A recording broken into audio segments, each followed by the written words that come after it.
At this point, the next item of business is a debate on motion 18059 in the name of Jenny Gilruth on Education (Scotland) Bill at Stage 3.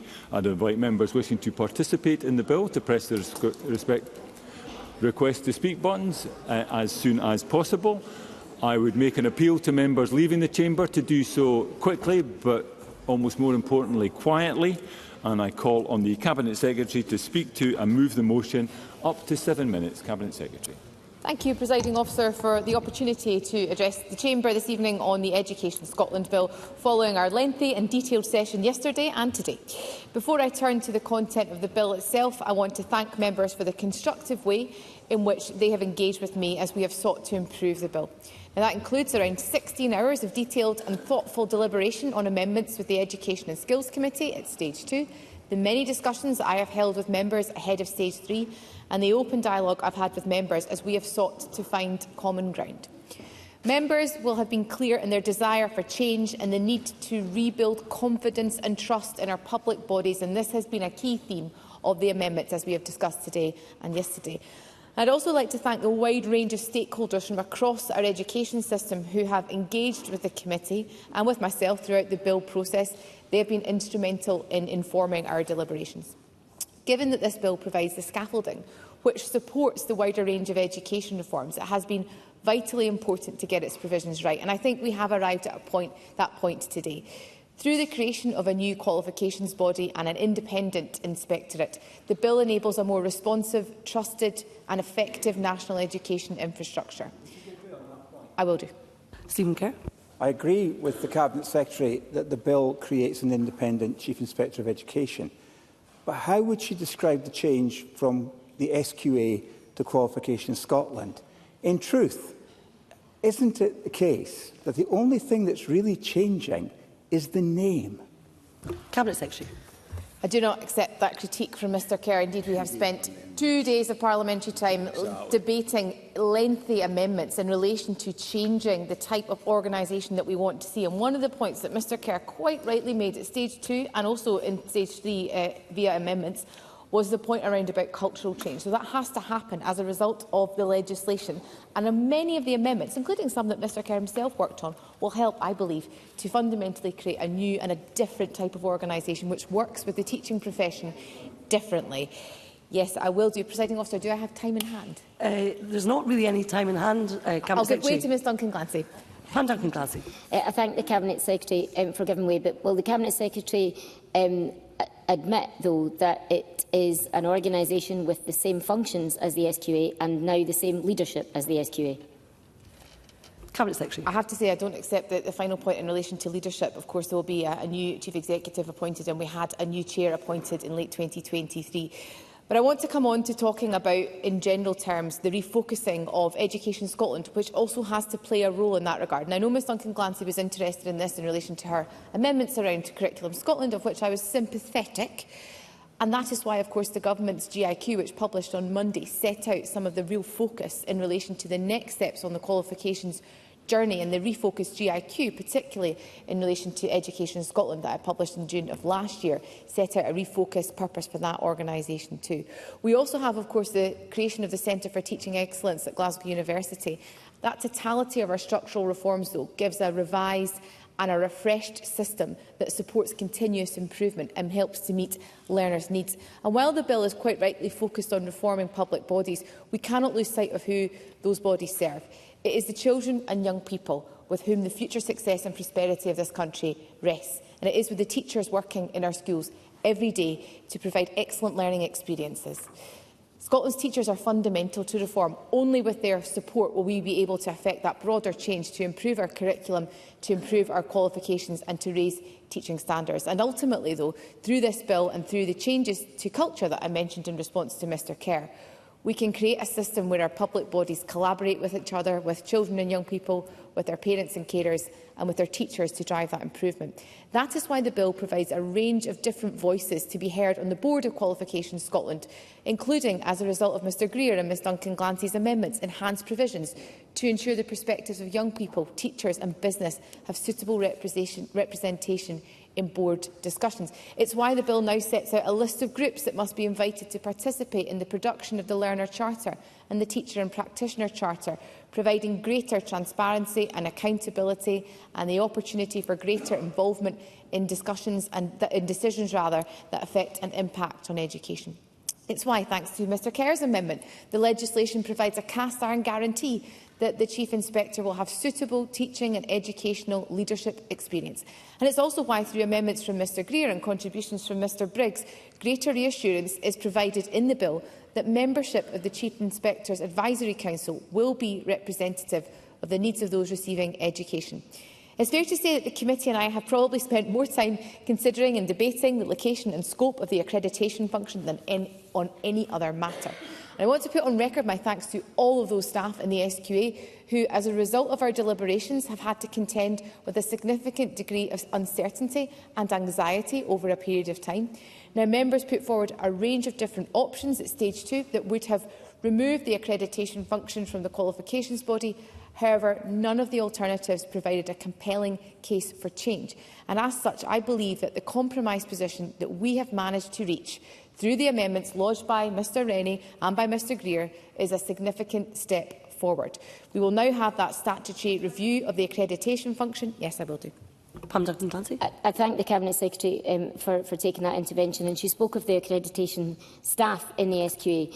And in a letter that the accreditation staff have written to the Cabinet Secretary, they said, and it's not just as a result of our deliberations, as the Cabinet Secretary says, that they've been in uncertainty. The letter states, accreditation staff have endured over 4 years of uncertainty, and it is deeply concerning that their future remains unresolved. How does the Cabinet Secretary respond to that? Cabinet Secretary, Well, I you've got have 1 minute in front of me a letter here which I quoted to Ms Duncan-Glancy from Unite the Union yesterday. Relocating the accreditation team to another body will not deliver the outcomes the Education Committee or Parliament appear to be seeking. And I have to say the position of the committee in not arriving at a decision on this at stage 2 has helped to continue that unease and anxiety that they have experienced. So the purpose of this bill is to bring Parliament together around a solution to the challenge placed in relation to accreditation. I'm very pleased we've been able to do that with not just one party in this Parliament, but 2. We will now have that statutory review, though, that I mentioned, and importantly, that will go beyond where the function is located, but it will consider in detail the scope of the function, and that is a matter that we debated at committee at length. And of course, within Qualifications Scotland, there will also be a Chief Accreditation Officer. Presiding Officer, I am conscious of time.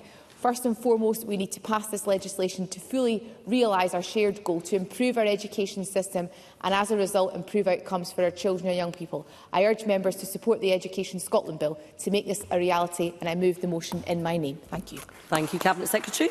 I would clarify for avoidance of doubt there is no time in hand, and members should please stick to their allocated and agreed speaking times. And with that, I call Miles Briggs to open on behalf of the Scottish Conservatives.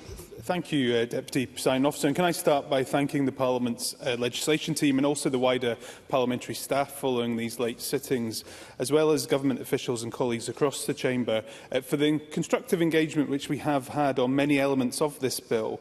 I'd make special mention to our researchers as well from all parties, because I know this has been a power of work they've put into attempt to try to improve this bill. And Pam Duncan-Glancy stated during Stage 3 amendments yesterday that the bill was a job half done, and I agree. This is after all the main education bills which has been brought to Parliament by the Government in this session. This is the main bill. We should not forget, though, why we are here today, and indeed the 2020 exam scandal, which brought sharp focus the failings of the SQA, but also SNP ministers at the time. The changes which this bill was meant to take forward to respond to a range of reports and reviews, including the OECD Review of Curriculum for Excellence and Professor Muir's report, putting learners at the centre towards a future vision of Scottish education, I don't think have been achieved. I joined the Education Committee last October, just in time for the signing off of the report for this bill. And I'm sorry to say that it does feel like this bill has been rushed through Parliament in the last week of term and does not reflect the cross-party report which was envisaged.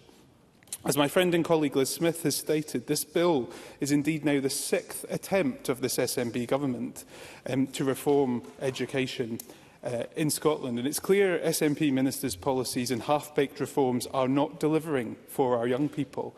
The Stage 3 process has indeed felt more like the Scottish Government trying to not take forward reform, rather than provide a bill which could deliver the full recommendations of the cross-party committee report recommendations, and indeed Ken Muir's report. The pace at which this bill has also moved through Parliament and landed in the last week of this session, I do believe is problematic. And I believe ministers should have brought forward the bill either earlier, or we should have delayed to Stage 3 until after the summer recess, so that important discussions, really important discussions, to develop a cross-party consensus could have taken place. And this bill potentially could have received the confidence of all parties in this chamber, like we saw last week with the Deputy First Minister's work on the Languages Bill. Deputy Presiding Officer, Scottish Conservatives have, though, engaged positively and brought forward, I believe, what was a positive and significant set of amendments to try to shape a stronger bill which would deliver the outcomes that we all want to see. And I note Ross Greer's comments in the chamber yesterday in relation to the difficulty of legislating for culture change, and I agree. But the important reforms which have not been taken forward, from the independence of the Chief Inspector to child protection reforms as part of this bill, will not provide that reset or the independence I believe the organisations need from ministers. And what I fear is the Government and this bill have ended up in a weaker place and a weaker response, which is not what we needed if we are truly going to set Qualifications Scotland as a new organisation and the strong foundations that it needed. So what measures are actually now in the bill that will restore trust? That is a question I think we're all wanting to ask. But will this new organisation have a new culture? The jury is still very much out on whether or not that will be the case. Deputy Presiding Officer, Scottish Conservatives were clear in relation to our red lines and what we wanted to see in the bill, especially in relation to a new independent school inspector that would directly report to Parliament. That has not been achieved as part of this legislation. I regret that this bill has not been the opportunity many of us had hoped it would be. And I approached the bill in the hope that we could genuinely work to restore confidence in our qualifications authority and the inspectorate. It was hoped that this bill would deliver a meaningful reform for Scotland's education system, which is urgently needed. Instead, it is little more than a rebrand of the SQA. Splitting the awarding accreditation functions of the SQA is fundamental to creating a system that works, as the Higher History scandal showed an SQA not being allowed to continue to mark their own homework. The SQA needed an overhaul, not a cosmetic makeover, and the changes proposed fall way short of what is required to ensure the organisation can operate effectively and is properly accountable. I believe that we could have built cross-party consensus around this bill if the Minister had given more time, if Parliament had had more time. And yes, I will do. Ross Greer. I'm grateful to him for taking the intervention. And on his point of this just being a cosmetic change, we're going from a situation where the SQA has had a single chief executive to Qualifications Scotland having a chief executive, a chief examiner and a chief accreditation officer. The chief examiner being accountable to an expert group, the chief accreditation officer accountable to an accreditation committee. Does he really think that's just a cosmetic change, bearing in mind that we've just passed an amendment that legally obliges them to act completely independently of each other? Miles Briggs. So I think these are improvements of internal structures, and I hope they work, and that's why we've supported them. But I don't think that's the radical change which students across this country, teachers, look to Parliament to deliver.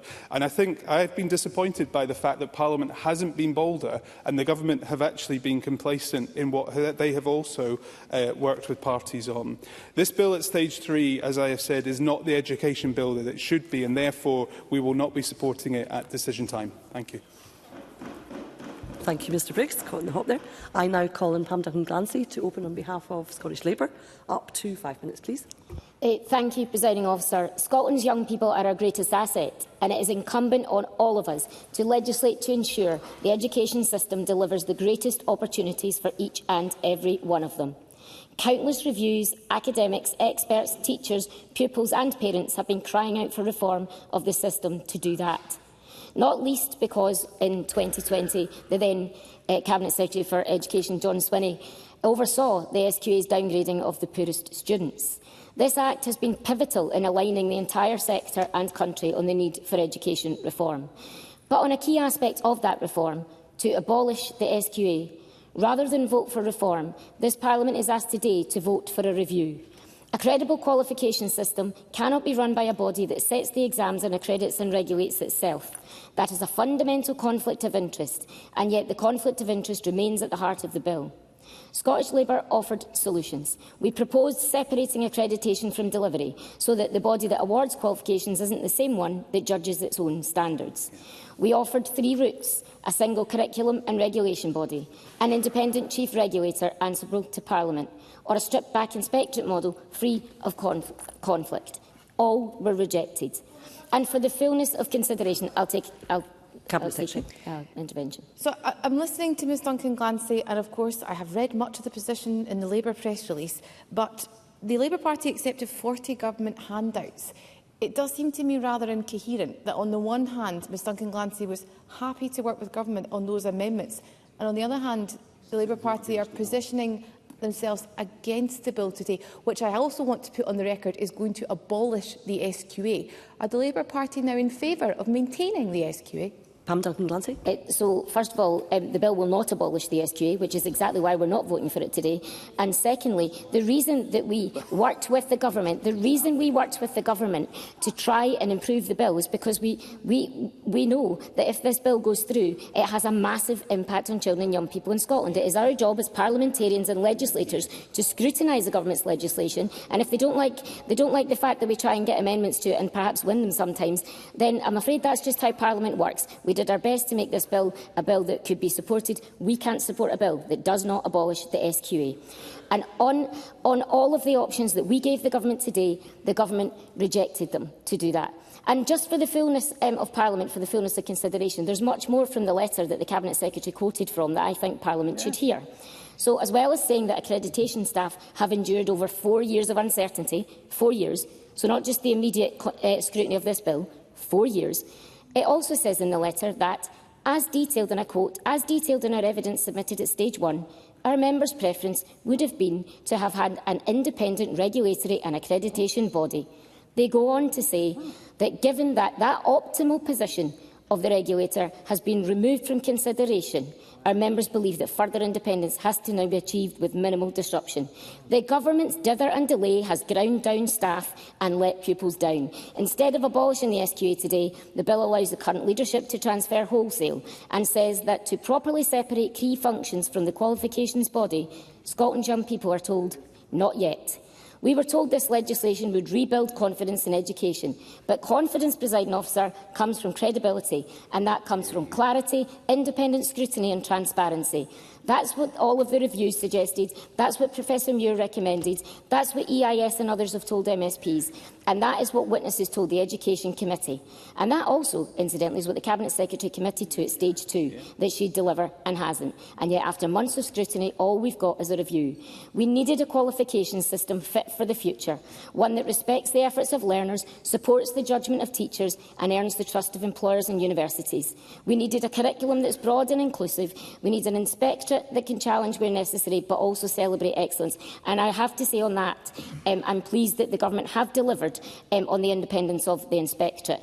But on reform, this is a job unfinished. We shouldn't have needed a review in legislation. That's the work that should have been done in advance. Indeed, when John Swinney himself tried it the first time. But it wasn't, and the current Cabinet Secretary didn't do the work either. So we desperately needed a system that was transparent, accountable and, above all, independent, where the SQA was abolished and scrutiny protected. The bill doesn't do these things. That's why we can't support it today. Presiding officer, education is the first duty of any nation that calls itself just. So that is why we lodged amendments at every stage of this process, constructive amendments, and some with the government's support, designed to strengthen the bill. And while some of them were accepted, the government has left reform unfinished with a bill that doesn't deliver. A review is not a new regulator, and a consultation is not a commitment, and action delayed, however well-intentioned, is action denied. Education reform cannot be delivered on foundations half built, and so, presiding officer, Scottish Labour cannot support it today, not because we don't want reform, but because we do want reform, and the bill fails to deliver it. Presiding officer, Scotland's young people deserve better than this.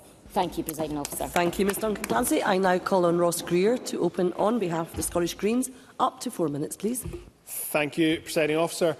Presiding Officer, this bill was a long time coming for myself and the Cabinet Secretary and some others. It's been 9 years in the making for other members who have been here since before 2016, such as Willie Rennie. It's even longer than that. The case for this reform has been made over many, many years. And at this point, given the amount of effort that's gone into it for that length of time, I do in particular want to thank the Government's Bill team and the legislation team in Parliament for the huge amount of work that they have put in to deliver this. But it didn't actually need to happen.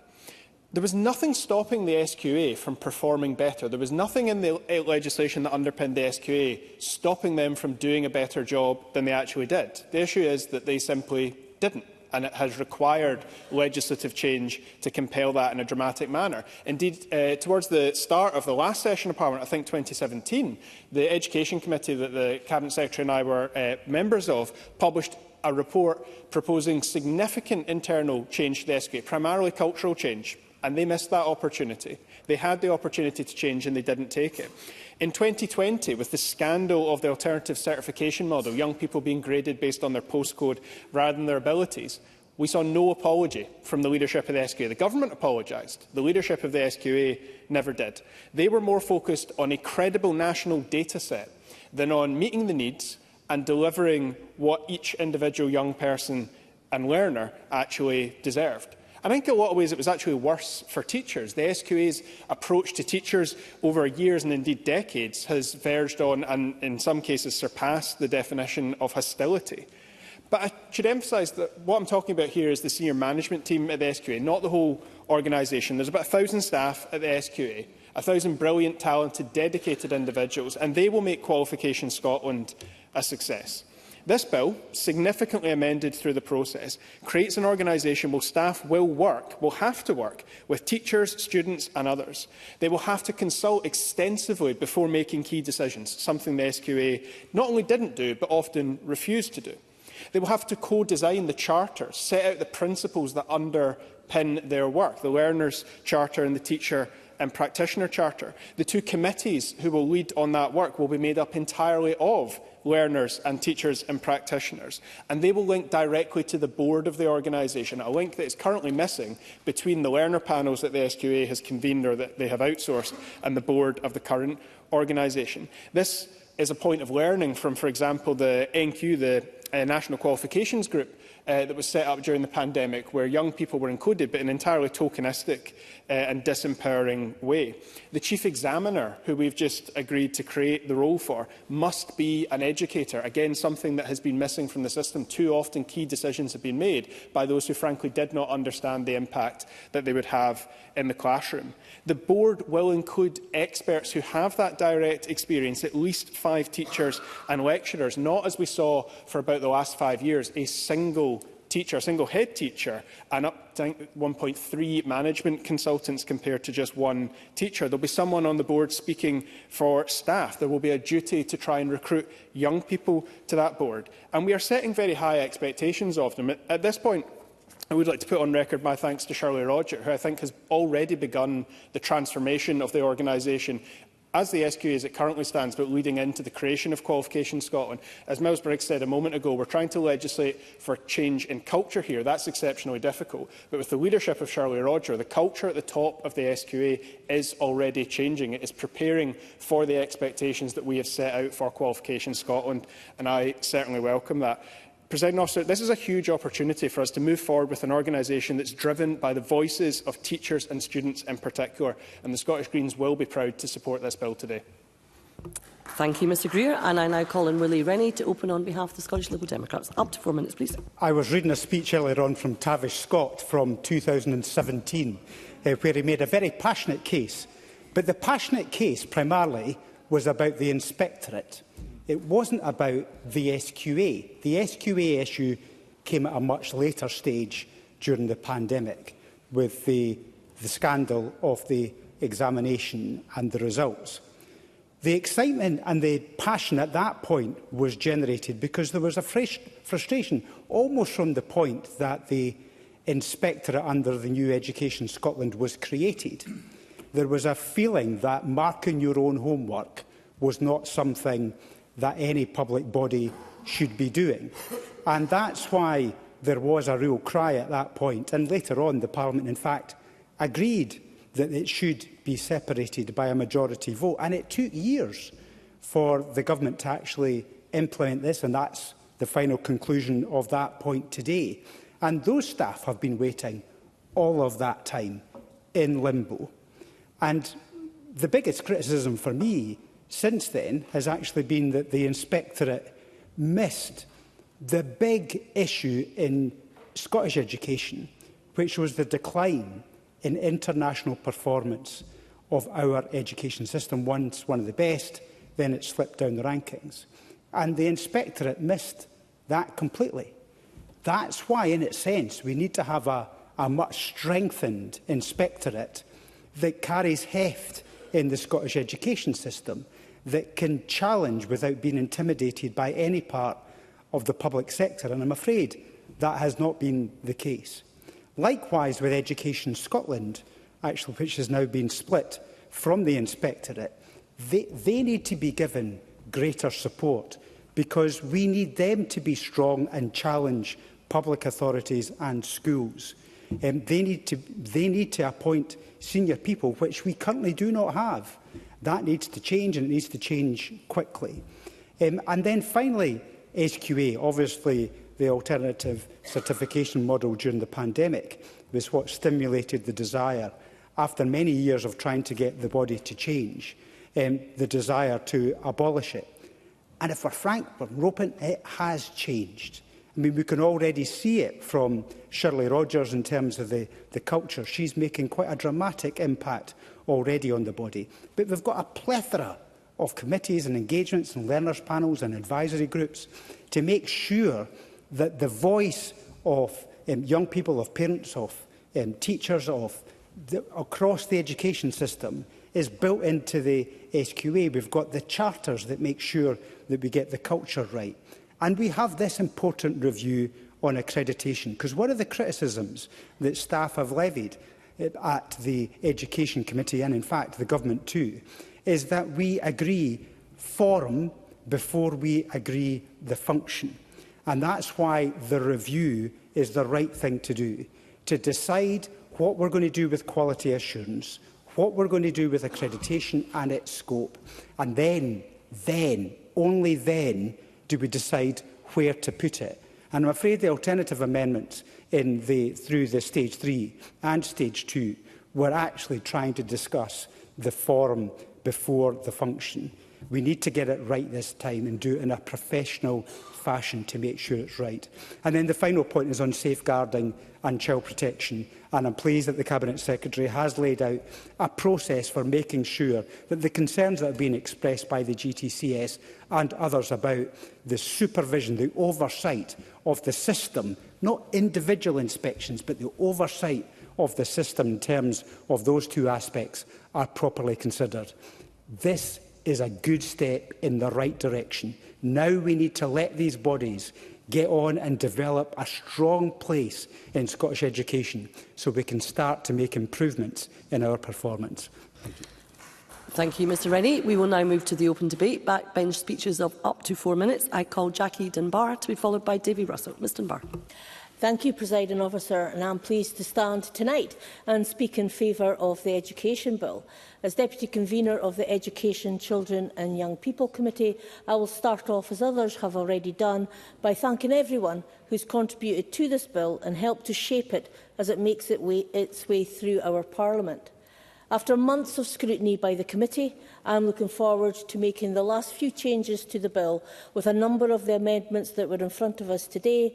And now we can get on with dotting the I's, crossing the T's and driving forward with improving our education system.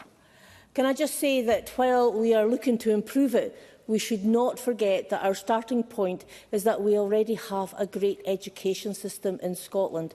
That is thanks to the hard work of teachers up and down the country, and also the pupils too, who I don't think get enough credit sometimes.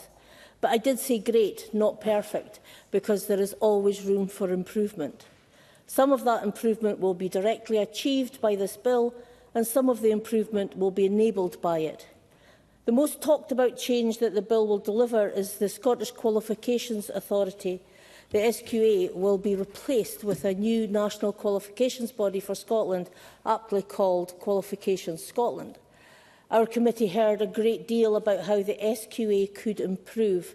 We heard how our teachers felt there was a disconnect between the SQA and the profession, and how the work the SQA didn't seem to take account of the reality within our schools. The standout example for me was when qualification requirements were changed during an academic year. So that is being changed. We will have Qualifications Scotland as a new authority with new governance arrangements, new people, including a head teacher, and a new ethos. That may only be seen as small changes to start with, but those small changes will add up, and over time, I am certain, will mean a substantial and tangible improvement for our pupils and for our teachers. This bill also seeks to create an independent inspectorate to ensure that every child gets the great education that they are entitled to. But all of this whole bill, new qualifications authorities and inspectorates, and all of the amendments we have seen as this bill moved through Parliament, is just one step in a journey. The end of that journey is where every single child in Scotland will have the best chance to succeed in life, and that their life chances are not hindered by poverty. The Scottish Government has been clear, time and time again, that it will do everything it can to close the poverty-related attainment gap. That's not just an education bill and new organisations. It's also billions being invested in our schools estate. It's £1 billion being invested in the Scottish Attainment Challenge. It's expanded free school meals and breakfast clubs. It's school uniform grants. It's the game-changing Scottish Child Payment. And before that, it's the Baby Box and the Best Start grants. What a contrast to the UK Government continuing to balance its books on the backs of children through their shameful two-child cap. Actually, that's something else for my list. It's this SNP Scottish Government that is abolishing the child cap in Scotland. There is no better investment that we can make than in our young people. It's an investment in Scotland's future. And today, we can help build that future by passing this education bill and pushing on with improving our education system. Thank you. Thank you, Ms Dunbar. And I now call Davy Russell, who is making his first speech in the Parliament this evening. Mr Russell.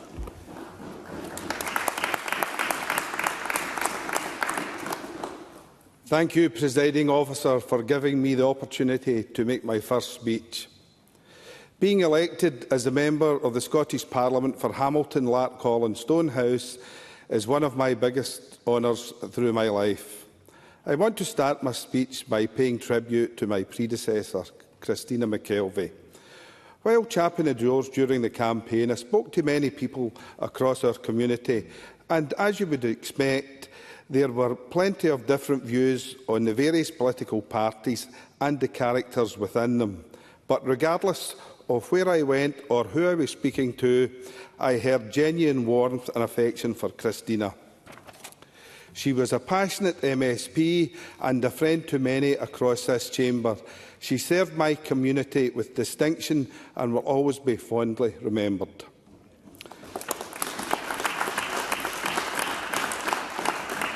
However, on the campaign trail, I had hundreds of conversations with people right across my community, and education was one of the big issues that came up time and time again. Parents, teachers, even grandparents worried about the state of our schools, fearing that the next generation is being deprived of the opportunities they had. Scotland's education system was once the envy of the world. An old friend of mine, Len Murray, former lawyer who passed away a few years ago, said during an immortal memory, and this is a quote and it stuck with me, "In the years of the Great Scottish Enlightenment in the 18th century, Scotland had more men of letters, more men of learning and more men of science than did any other nation on earth." That's as good as it got. It also maintained its educational high standing in the world right into this century. However, under the SNP's watch, standards have been plummeting, attainment is declining, violence is rising in our classrooms, kids' potential being held back by their background because of the SNP's failure to close the attainment gap. Trust in our education system is on the floor after the SQA's shameful attempt to downgrade the results of working-class pupils during the pandemic, a move signed off by First Minister John Swinney. The SNP need to give themselves a shake and ask yourselves, where did it all go wrong? Because it has been and still is a shambles under their watch, and it's an educational bus with no engine, no steering wheel and an extremely poor driver who has lost his way. A new direction is desperately needed to deliver the education system young Scots deserve, but the SNP is just rebranding its failing institutions. We cannot tackle tomorrow's challenges with today's complacency. Presiding Officer, a good education is a key driver in reducing child poverty. The status quo is not good enough, and I cannot sign off on more of the same, so I will be voting against this bill today. The SNP has wasted an opportunity to do the right by Scotland's young people. Building a better future for the next generation is one of the most important missions of any government. That starts with education, because it's not just about exams, but equipping young people with the confidence, curiosity and character to thrive in this world. Presiding Officer, I was born in Quarter near Hamilton. I still live there today. I started my career as a roads apprentice in Hamilton before working my way up to director level. And then, until the by-election, I had the honour of representing His Majesty as Deputy Lord Lieutenant in Lanarkshire. My life has been spent serving my community, while throughout my life I did not expect to become a politician. I knew this opportunity to be Hamilton, Larkhall and Stonehouse's voice in this Parliament, and the best way I could serve my community again. Mine is not a story of privilege, but of standard education through 2 good schools that I went to, perseverance, hard work and further education. That's the spirit I bring to this chamber, and as I said on the night I was elected, the only thing greater than being elected as a community's MSP was when my grandson was born 10 weeks ago, on the night I started my political journey. Holding him in my arms reminded me exactly of what's at stake here. It's not just about policy or politics. We can get by without that, but it's the kind of Scotland we want to pass on to our children and grandchildren. I entered this Parliament not with the answers, but with a deep-rooted belief in public service, a commitment to listening and an unshakable resolve to stand up for the people who sent me here. To the people of Hamilton, Larkhall and Stonehouse, I thank you for putting your trust in me, and I will work every day to earn it. My promise to you is simple. I will be your voice in this chamber, and I will never stop fighting for a better, fairer and more hopeful future for us all. Thank you.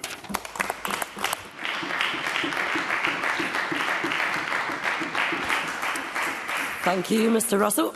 We will now move to closing speeches, and I call on Ross Greer to close on behalf of the Scottish Greens. Up to 4 minutes, please.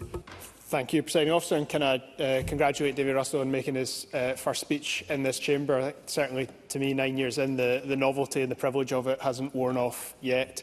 I want to start off by just emphasising again this point around the robust governance mechanisms that we've put in place around accreditation for Qualifications Scotland.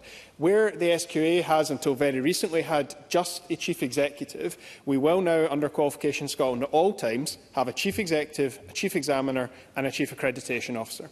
The Chief Examiner will be accountable to the expert group on standards, the Chief Accreditation Officer to the Accreditation Committee, and we have just agreed to separate their roles in law, to require them to act independently of one another. That is addressing the form. The question of function is one that I think we need to be honest, Parliament was not yet ready to make a decision on when it came to the scope of accreditation. But what we have agreed is a clear process forward for that. And I think we've struck the right balance. And this claim that what we've agreed to today doesn't meet the demands set out by teachers and young people in particular reads a bit hollow to me. Teachers and young people are not talking to us about the specifics of where the accreditation function sits. And I think if we're all honest, the most common piece of feedback that we've received from those directly involved in the system was a desire for a change of personnel at the top of the organisation. And that's what we've already got, a new chair and a new chief executive and a new leadership culture that is being developed as a result of that. So I want to talk now about what I think are the next steps. I think what we need to move on to now that we've addressed these questions of structure is how we reform our qualifications and inspection systems themselves. Scotland's exam system is still stuck in the Victorian era. We still have a high-stakes end-of-term exam model that is largely unchanged from what it was when it was set up about 150 years ago. And there are problems with that for a whole range of reasons. It is abysmal for young people with additional support needs in particular. It is not appropriate that the one-stop solution for young people with additional needs when it comes to exams is to simply get more time in the exam hall. For the young people who struggle the most with that format, having to sit in the exam hall for even longer than everybody else isn't a solution. It often makes things worse. And we now have alternative data sets, because once we resolved the issues in 2020, what we had was a comparison between what happens when teachers, using their professional judgment, are issuing grades for their young people versus the exam system. And that poses a question for us. Is it really the case that teachers were over-awarding working-class young people in particular, or do we have an exam system that penalises them compared to their colleagues from more middle-class backgrounds? I think we have an opportunity to balance the system with more continuous assessment, something that is a much more accurate reflection of young people's knowledge and abilities. And the proposals that Professor Hayward set out are an opportunity to do that. They are bold, but they're exactly what we need. We have a 21st century curriculum in Scotland, and it deserves a 21st century qualification system to match up with it. That's how we can meet the expectations put on us by the OECD review in particular. And I would ask the Chief Inspector to be bold as well, because I think if we're all honest again, our current inspection system isn't really driving improvement. Inspectors often have a similar experience of life to the King. Everywhere they go smells of wet paint. I'd propose that we move to a system of peer review. You could do that different ways. You could have teachers who take a week or two out of school each year to take part in a peer review exercise with teachers from another schools and another authority. You could have secondments on perhaps a 3- or a 4-year basis as a career progression opportunity. But that would mean those conducting the inspection are always those who have themselves direct recent experience of being in a classroom. I want to finish by congratulating the young people in particular who got us to this point, those at the Scottish Youth Parliament and elsewhere who demanded change and who forced us to deliver it, because this is a major change. It delivers on what young people and teachers have demanded. It's one of the most significant votes of this Parliament. Abolishing the SQA will get the headlines, but what's much more important is the far stronger organisation that we're putting in its place, one that puts the voices of young people and teachers at its heart from the start. Thank you, Mr Greer. I now call on Martin Whitfield to close on behalf of Scottish Labour. Up to 4 minutes, please. I'm very grateful, Deputy Presiding Officer. And I want to go back to human rights. The fact that Article 28 and Article 29 give our young people the right to an education. And they also indicate what that indication should cover. And I want to start there, actually, in a sense, following on from the previous speech, to talk about what it is that our young people are feeling, what it is that our young people are experiencing, and the reality that the experiences our young people and children have at the minute in school are so different to, with the greatest respect to the youngest and oldest members of this chamber, is so different to the experiences that we had in school. To try and liken our experience to theirs, I think does them a disservice. It allows me the opportunity to make mention of the Children, Young People's Commissioner Scotland report, This is Our Lives, It Matters a Lot. And a lot of the quotes relate specifically to the challenges that examination does. But in conclusion, the Commissioner's assessment was that the pressure, anxiety and stress that exams are placing on children and young people is not only reducing their ability to access their right to education, but it is also affecting the right to the highest attainable standards of health. And this has been long recognised going back to the conversation on education in 2023. I raise these points because of where we are. This is the Education Bill. This was the one opportunity that this session had to make a difference. To make a difference to children who are coming to the end of perhaps their first year at school. To make a difference to the children who are looking at this summer holiday as being the step before they start school or transition to high school, transition to that period where they come to the end of their broad general education and start moving into whatever assessment formula we decide to throw at them in a few years' time. But there are also children who are finishing education, many of them tomorrow and on Friday. And what will they look back? Will they look back when they have their own children at the differences that this bill will make for their lives? And this is where I have a challenge with the procedures that we've undertaken during this bill. And I want to thank the Cabinet Secretary for a lot of the discussion that's happened. But if I have humbly to offer some advice, there is a difference between having cross-party support, which gets you enough votes to get your amendments through, and cross-chamber support, which is what Scotland want and clamour to see. And I raise those two different points because of a bill that will be coming this way, which is the Promise Bill. And I hope that lessons are learned by every member in this chamber about how the Parliament can deal with the government in the way that amendments are dealt with, in the way assurances are given, and the way that then plays out to what we have seen over the last 2 days at stage 3. I would like to take the opportunity to thank the Cabinet Secretary in relation to the amendments regarding child safety and the discussion that I had during stage 3 regarding the challenge that exists between our local authorities and those independent and that independent organisation that judges and monitors teachers, because we need to get that right. But I recognise, Deputy Presiding Officer, that time is short, and it would be wrong for me to conclude without complimenting my newest colleague on a phenomenal first speech and actually painting for us something which I am going to leave as a challenge to everyone in this chamber, across the chamber, and that concept of the education bus. Is this Education Act a simple repaint job when we had the opportunity to rebuild a vehicle that could take our young people and children into the future? Is this just a change of the steering wheel when actually what we needed was a navigator who knew where they wanted to go, why they wanted to go there, and perhaps most importantly, take not just this chamber, but Scotland with them? I'm grateful, Deputy. Thank you, Mr Whitfield. I now call Ros McCall to close on behalf of the Scottish Conservatives. Up to 5 minutes, please. Thank you, Deputy Presiding Officer. I'm third person in line, but I would also like to extend my congratulations and a welcome to David Russell, not only to Parliament, to the Chamber, but actually for his speech as well. So thank you very much and welcome. I still feel, I'm 3 years in, I still feel an excitement that I am actually in this place. To the speech, reform is not in itself a panacea. Cultural change in both government and our agencies will be essential if we are to build a new qualification system that carries the credence that children, parents and the teaching profession will expect. These are not my words. I'm quoting the Cabinet Secretary, and I can't disagree with the content, the sentiment at all of that quote. So here we are. Is this bill truly delivering a cultural change in both government and the education agencies? Well, I think not. We could have been debating a bill today that made a monumental change to our education system, truly embraced the concept of change that we all agreed was needed.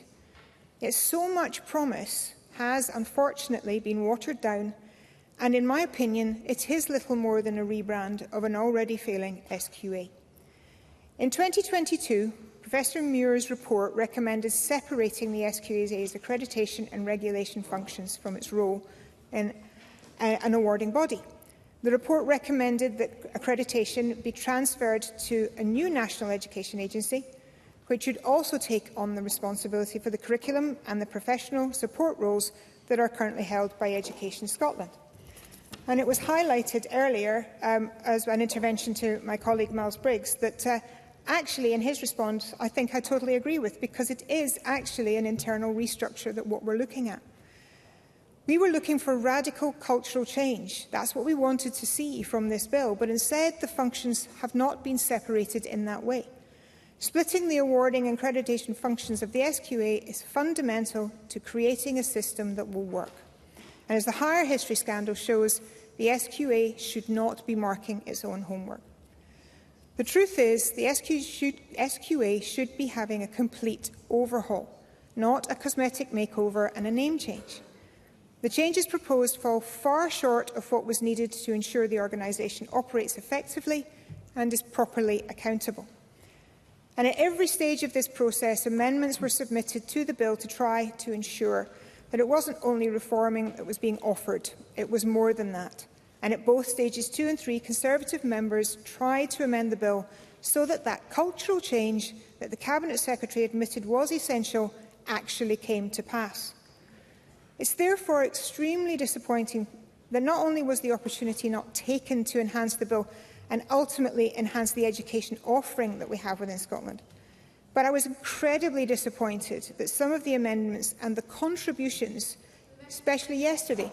Yeah, I will. Cabinet Secretary. I thank Ms McCall for giving way. I'm listening to her disappointment, and I'm also looking at the totality of amendments that the Government has accepted from her own party and from the Labour Party. Does she not think it's somewhat incoherent that, having worked with the Government on these amendments, both Labour and the Conservatives are now positioning themselves against the legislation? Ros McCall. No, I appreciate what the Cabinet Secretary is saying, but what I am seeing, I'm going to use the phrase that was just mentioned there, is low-hanging fruit. Yeah. The amendments that were accepted were the amendments... I'm sorry, does the Cabinet Secretary want to intervene again?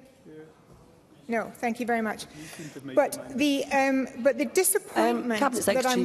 disappointment that I am wanting to highlight is actually down to the behaviour yesterday, because some of the amendments that were put forward and some of the contributions that were put forward were met with what, in my opinion, was arrogance and contempt, which I believe shows a disrespect to this Parliament and does a disservice to the people that we represent.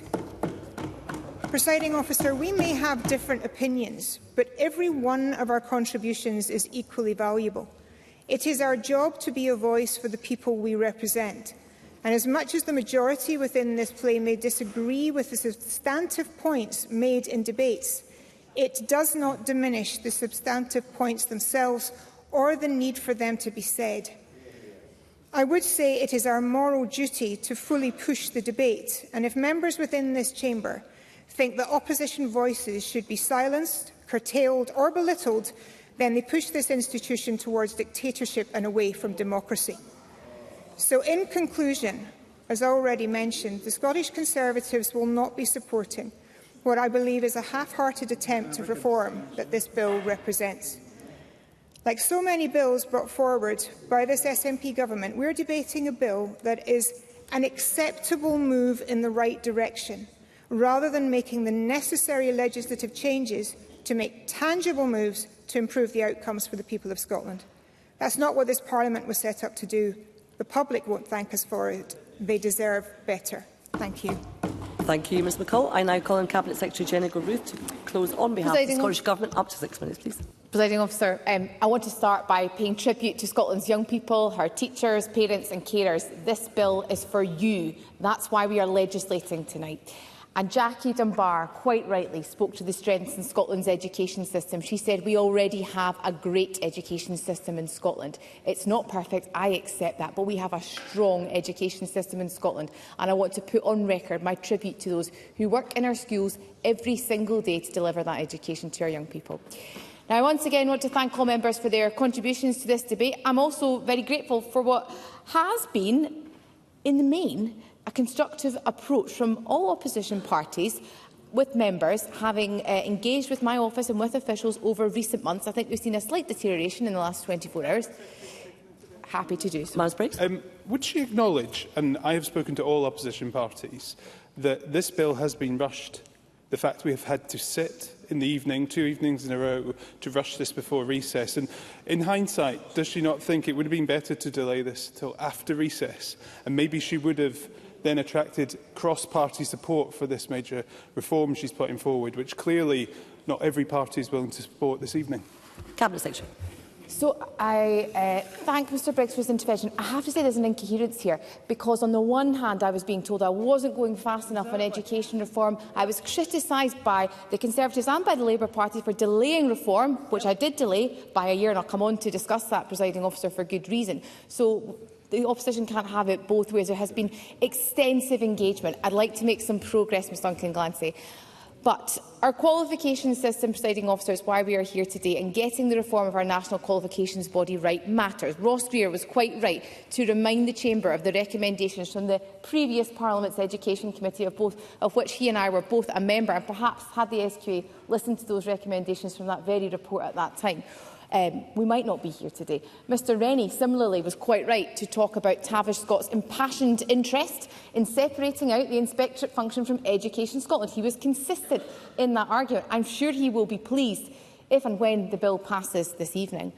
I do want to put on the record this evening, Presiding Officer, my sincere thanks to my Bill team for their diligent work and support to me throughout the past few months. They are hiding up the back of the chamber, but I'm going to embarrass them by naming them now: to Claire Hicks, to Lisa Bird, to Sean Stronach, to Jackson Parish, to Nico Mackenzie-Jutton, to Judith Brown, to Laura Barry, Finlay Glynn, Tracy Manning, Shirley Anderson, Maria Crespo, Jack Buckley and Mark Byrne. Thank you, and also, I should say, Presiding Officer. And also I want to put on the record my thanks to Shirley Roger as our chair, and all the work that she has undertaken to change the SQA in advance of this legislation. I also want to pay tribute to our Special Advisor, Erin McKee, who has been at the forefront of negotiations with the opposition parties.